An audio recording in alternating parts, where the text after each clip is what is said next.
Hi, my name is Nunziata, and I'm a New York City-based director and creator of theater, television, and film, and a proud FENIX Global Artist Ambassador.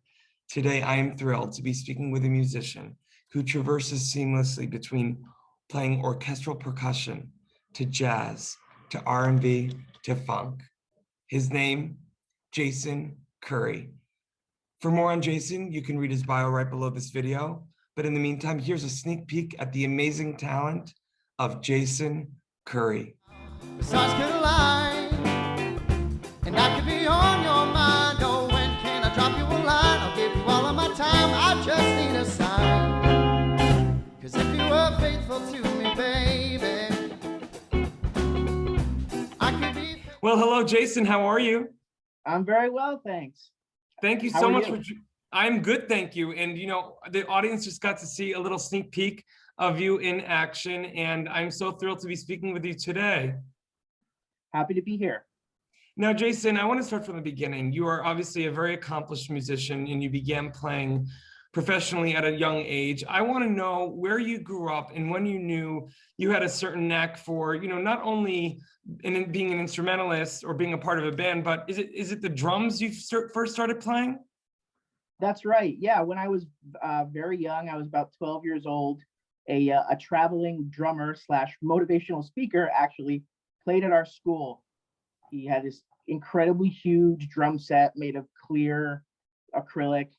And basically he would play the drums and talk about, what it's like to come of age. He was spreading drug addiction awareness. And at the end, he let a bunch of and this was 6th grade, so it was very exciting. He let a bunch of the drummers at our school come up and play on the drum set. And I was super jealous because I wasn't a drummer yet, and it just looked like so much fun. So I had expressed that to, how cool I thought the drums were. And my older brother, Carl, surprised me with a little drum set at Christmas. He's a fantastic brother, obviously. So he basically kind of allowed me to introduce myself to music. And it was probably the greatest gift I could have ever asked for, because I would just spend every spare minute from that point forward up in the attic was where I kept my drums, just banging away, emulating drummers that I saw on either TV or albums that were kicking around the house. At that age, I was very into, classic rock. Mitch Mitchell from the Jimi Hendrix Experience was my favorite, my first real influence. And then, drum lessons were pretty expensive, but I happen to know that my art teacher at the time, Mrs. Malcarney, another excellent person in my life who, helped me discover music. She was the president of the local fife and drum corps. Wow. Yeah, Revolutionary War get up and everything. We wore tricorn hats, and I love it. It was a lot of fun, and that was really important for my musical experience, because fife and drum corps style drumming, marching band style drumming it's rudimental. So it really introduces you to almost literal building blocks of rhythm. That's right. Rudiments, you learn them and you can piece them together to form longer rhythmic patterns. And so it was so useful and fortunate for me to have joined that at a young age, because it gave me a lot of insight into how to play the drums. I love that. And I could apply that stuff. I was playing snare drum in the fife and drum corps, but I could apply those principles all over the drum set. And from then, I joined the school band, and I was introduced to one of my friend's fathers named Gary Rubchinsky, was another local drum instructor. and he sort of took me under his wing a little bit and kind of showed me some of the finer points of the actual drum set, which was great because I hadn't gotten that yet. So in middle school, Mr. Rybczynski kind of helped me to flesh out some knowledge gaps as far as the drum set's concerned. Then when high school rolled around, my friends and I just decided to form a band. We were all very into music, and my band in high school was named Coriolis. Don't ask.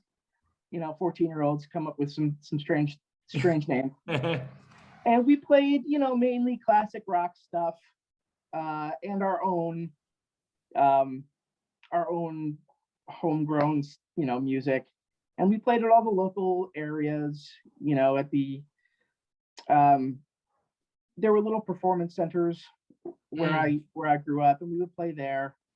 And it was great. And that's kind of when I discovered that music wasn't just about learning songs, at least, from a professional point of view. It's also about, you form relationships with people.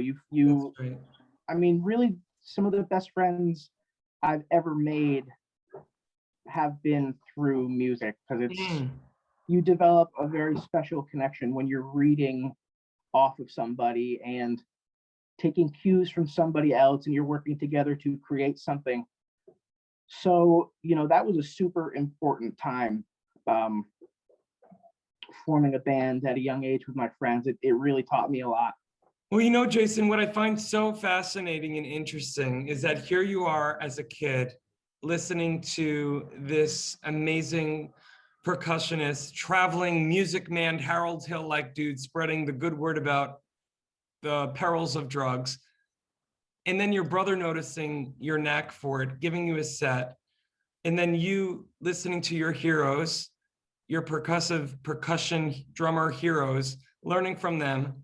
Plus, you have this art teacher who randomly is part of, this drum line group. It's like percussion and the drums, you couldn't get away from it. So it was meant to be. And when I think about FENIX and someone like you, Jason, not only as part of Butterchild, which has had so many amazing iterations, and your bandmates I'm so fortunate to have been able to speak with, I think about the opportunity through FENIX that you're going to be able to get now in connecting, that word connection you mentioned, connecting with not only other artists in the United States, but around the world who can look at your music as universal, it's transcendent, and the potential for you to collaborate with other artists worldwide through FENIX. What would that be like for someone, like you?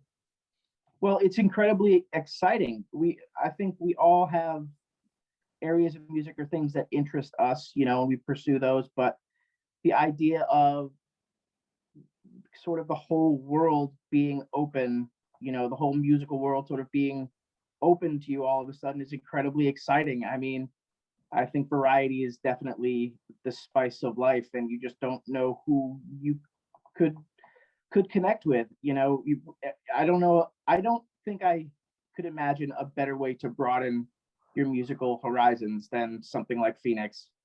I know friends who've tried to do things like that, and their intentions were good, but it never worked out the way maybe they wanted to. And FENIX just seems like they're doing everything right. They just seems like they've set up something so perfect for musicians all over the world to, pour themselves into and, be seen by other people. Absolutely. Well, Jason, I'm so excited that you're on board and so excited to be speaking with you today. Thank you for your time, and I can't wait to talk soon. Thank you so much, Will. Bye. In the digital age, artists and bands struggle to make a living. In fact, only a small number of artists can live off their craft. For the 98% of artists that don't have the luxury of being signed to a label, it's tough. But artists deserve to live off their art. Wherever you are around the world, appreciation of music does not change. FENIX brings bands and their fans together, whilst allowing bands to properly monetize their passion. The FENIX app will directly connect bands and fans with no need for middlemen. We're utilising the blockchain to give the power back to the artist once and for all.